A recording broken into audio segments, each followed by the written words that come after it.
The chains were still warm. I know that because I had been holding them for 3 miles coiled in my left hand, the iron heavy against my palm the way it always was, the way it had been for 32 years. My right hand kept the reins. My horse did not need guidance on this road. She had walked it before. But this man walking ahead of me, wrists bound, coat torn at the shoulder where he had tried to pull free, this man had baptized me. Not in a church with a roof. In a creek, knee-deep in November water, with 17 other people who had nothing but their belief that God saw them. He had pressed his hand against the back of my head. He had said, "You are known. You are kept." I was 31 years old. I had never owned anything. And now I was 43, and I wore a badge that said United States, and I was walking this man to Fort Smith in chains, and the morning was cold, and neither of us said a single word. By the end of this you will have to choose a side. My name is Reeves. And this is the story they never told you. They will tell you I was born in 1838, near Paris, Texas. That is true. What they will not tell you is what born meant for a man like me.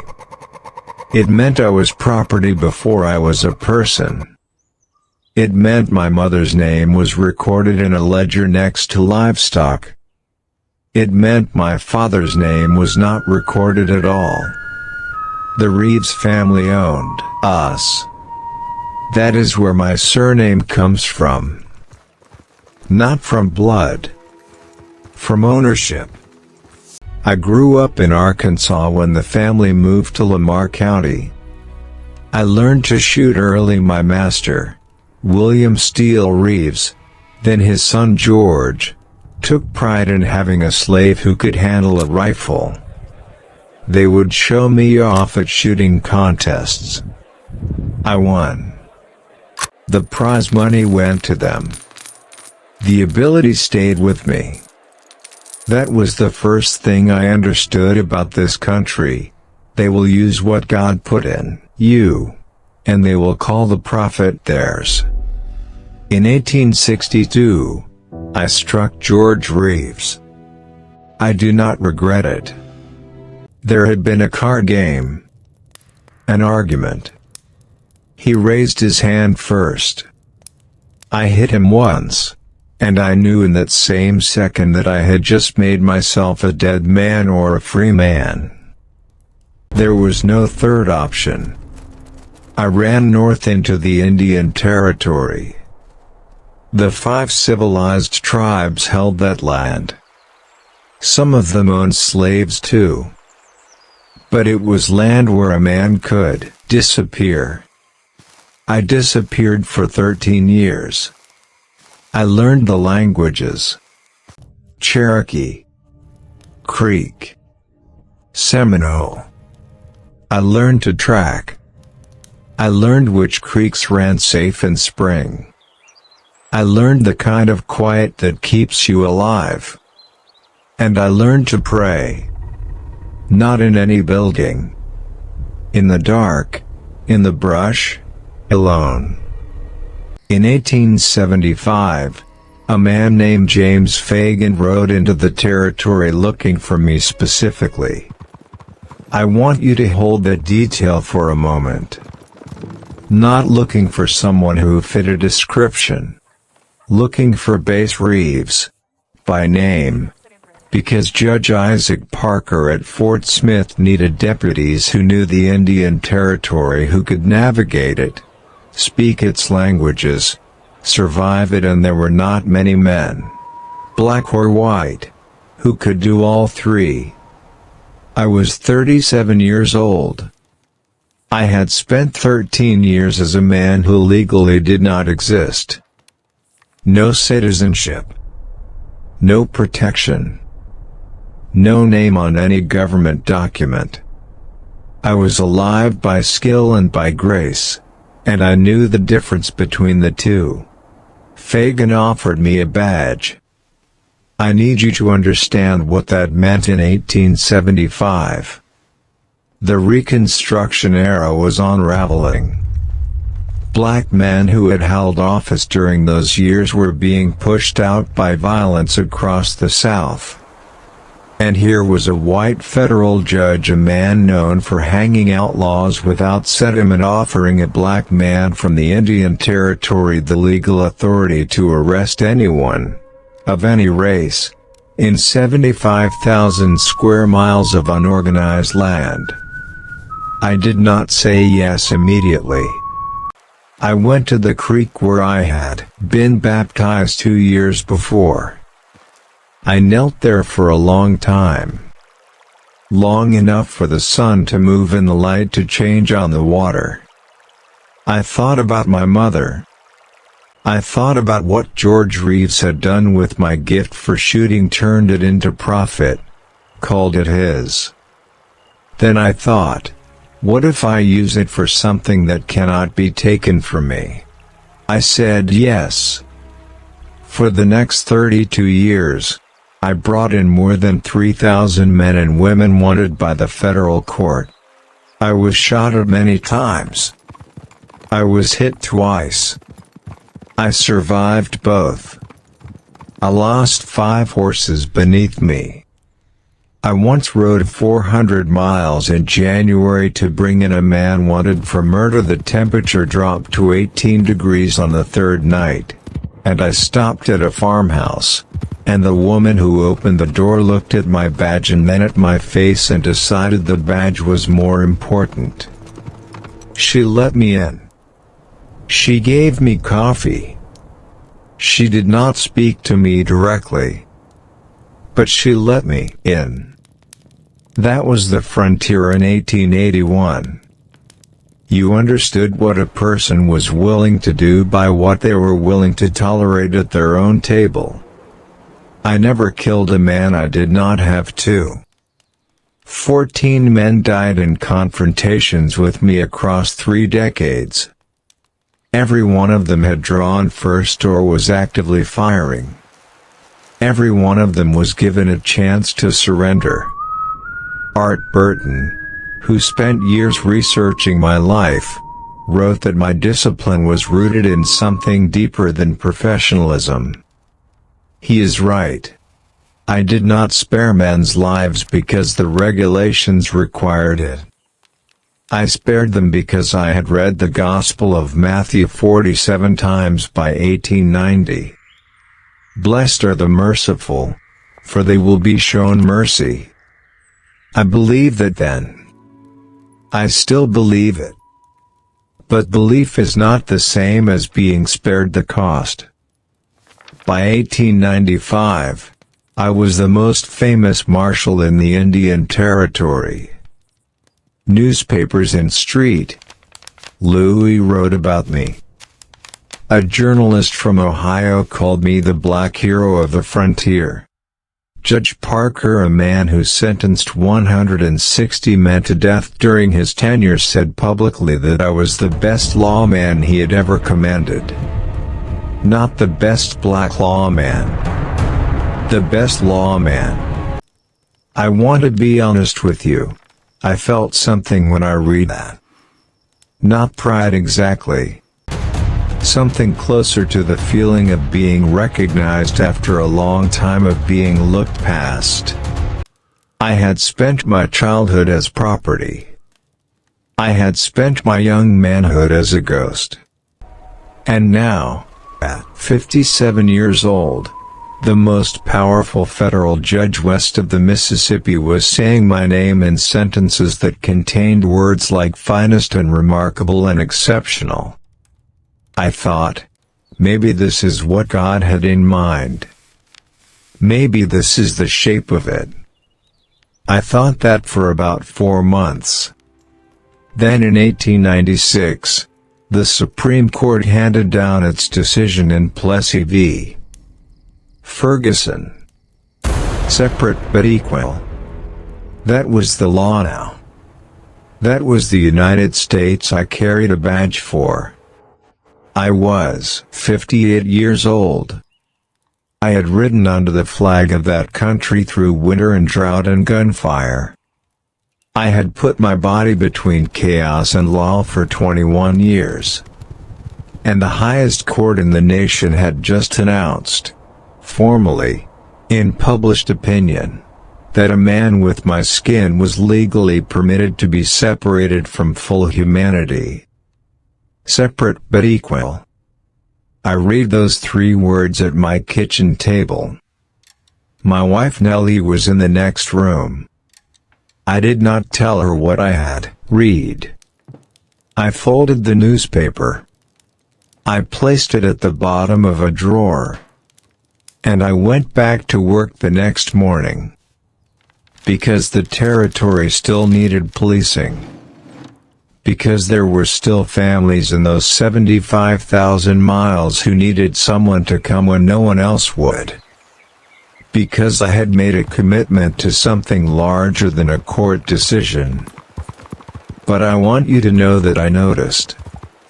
I want you to know that I sat with it the specific weight of continuing to serve a flag that had just clarified its position on what I was. 43 people came to my church the following Sunday. I counted them. Twice. The pastor preached on Daniel in the lion's den. I listened to every word.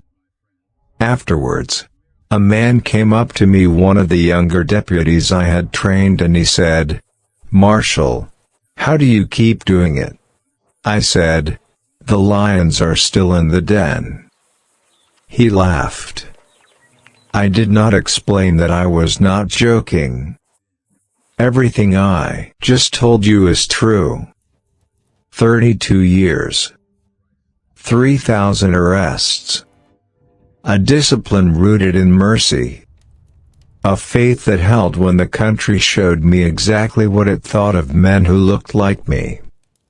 All of that is true. But so is this.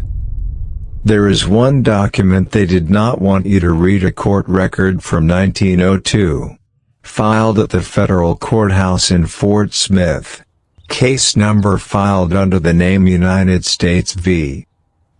Benjamin Reeves. It is 11 pages long. The handwriting on the arrest report is mine. Benny was my son. He was 28 years old. He had killed his wife, a woman named Nellie, same name as his mother, during an argument at their home. He had fled. The warrant had been issued.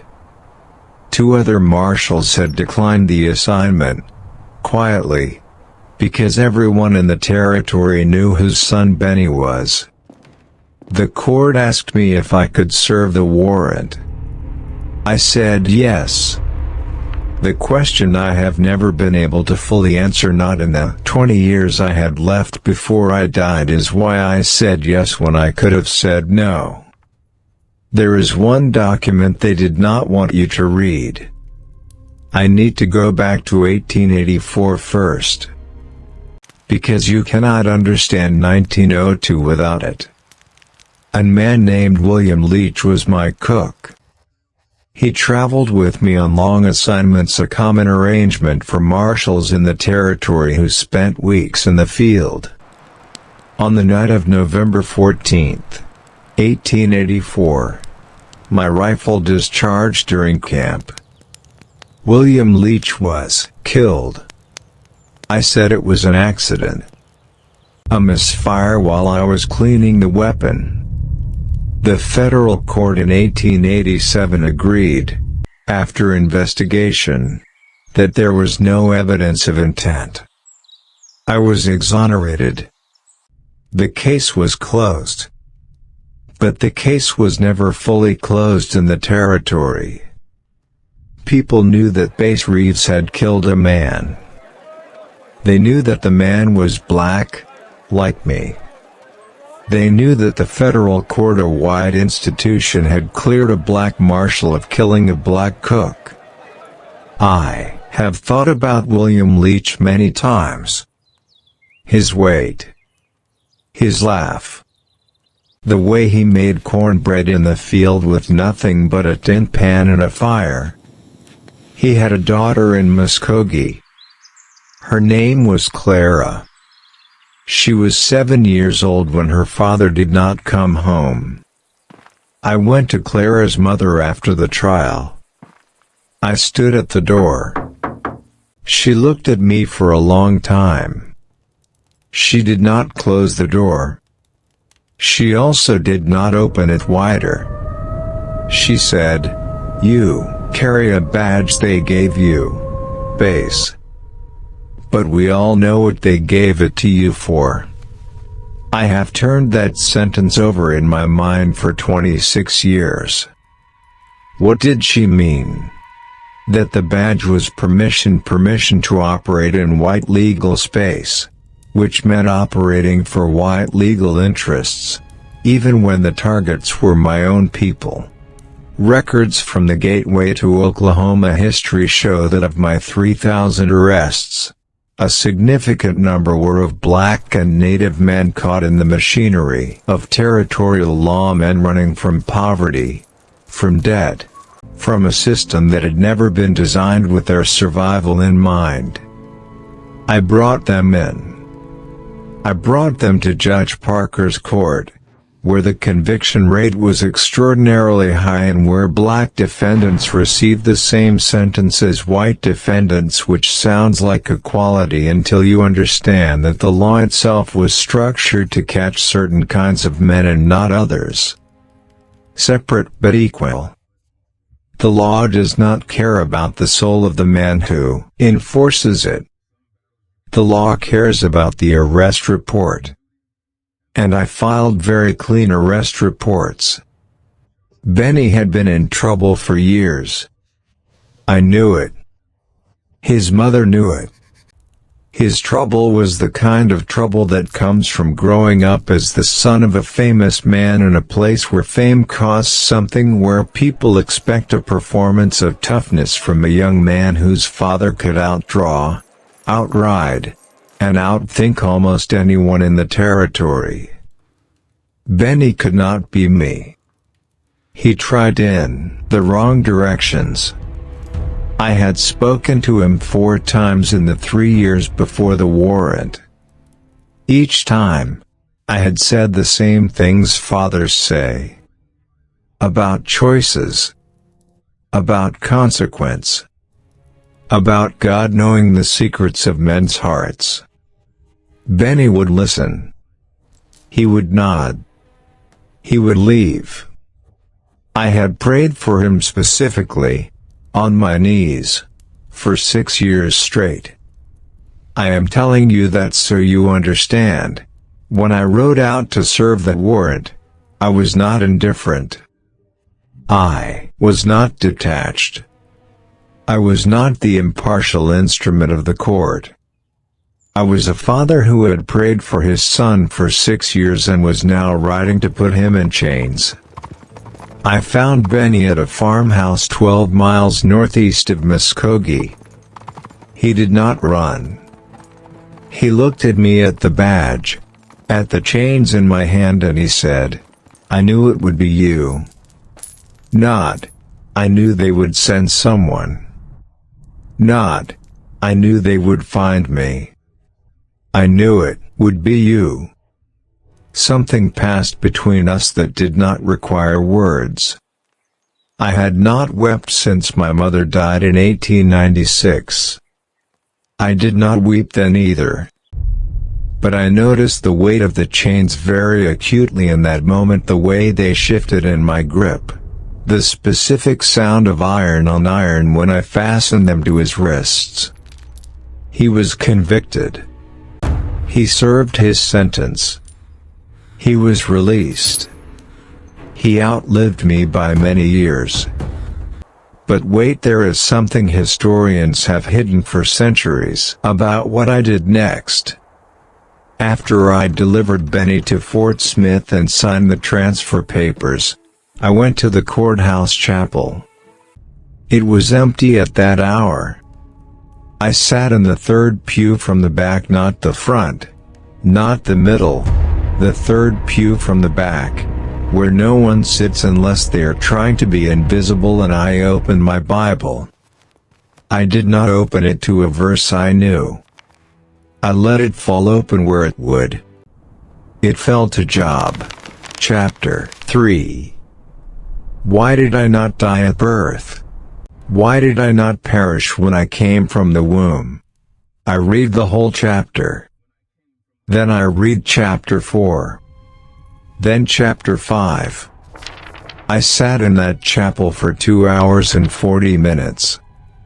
I know because I watched the light move across the stone floor. I did not find an answer. I found something harder, the absence of an easy answer. The place where faith and duty meet, and neither one gives way, and you are left holding both, and your hands are very full, and you are very tired. This is what the historical record shows. Bass Reeves served as Deputy U.S. Marshal from October 5, 1875, until Oklahoma statehood in 1907, 32 years. He made more than 3,000 arrests, with 14 men killed in confrontations, all ruled justified. He was tried twice during his tenure, once for the death of William Leach 1887, acquitted, once for the death of a man named Ferris Foreman, acquitted. He was never convicted of any crime during his service. He was black, in a position of federal authority, during the worst decades of post-Reconstruction racial violence in American history. He died on January 12, 1910, in Muskogee, Oklahoma, of Bright's disease, kidney failure. He was 71 years old. His wife Nellie was at his side. His son Benny was alive and free in the same county. I do not know if they spoke before he died. The record does not say. Now 2 voices. You have heard both. Bass Reeves took the only form of power available to a black man in 1875 and used it with more discipline, more mercy, and more moral seriousness than almost any white man in the same position. He brought law to a lawless place. He spared lives he did not have to spare. He read the gospel and meant it. He arrested his own son because he believed, genuinely believed, that no man, not even his blood, was above the covenant of justice. That is not a man without a soul. That is a man with a soul large enough to bear what smaller men put down. The badge was real, but the system behind the badge was not neutral.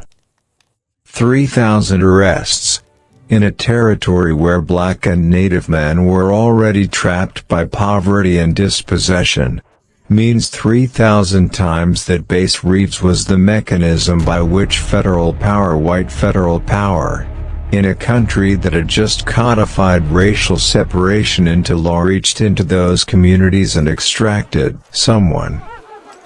His mercy within the system does not redeem the system.